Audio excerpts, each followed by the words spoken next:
17 வயசுல, யோசேப்பின் 17வது வயதுல கர்த்தர் யாக்கோபை விட்டு யோசேப்பை செப்பரேட் பண்றார். எதுக்கு தெரியுமா? உருவாக்க. அந்த உருவாக்குகிற ப்ராசஸ் ரொம்ப பெயின்ஃபுல்லா இருந்தது யோசேப்புக்கு. உருவாக்கிய விதம் யாக்கோபுக்கு தெரியாது. ஆனா உயர்த்தப்பட்ட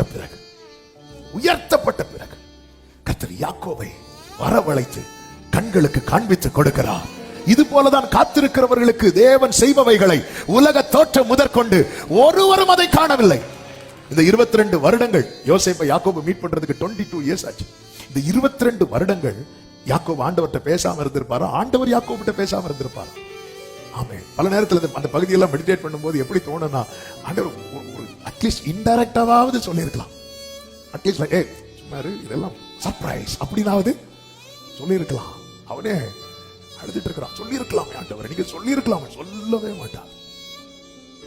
ஏன் சொல்ல மாட்டார்? நமக்கு தெரியாது, நமக்கு புரியாது. உருவாக்குற விதம். நேற்று ஆராதனையில் இந்த வார்த்தையை சொன்னேன். யாக்கோபு யோசேப்பை கடைசியை பார்க்கும்போது யோசேப்பு தரித்திருந்த வஸ்திரம் பலவர்ணாக்கி.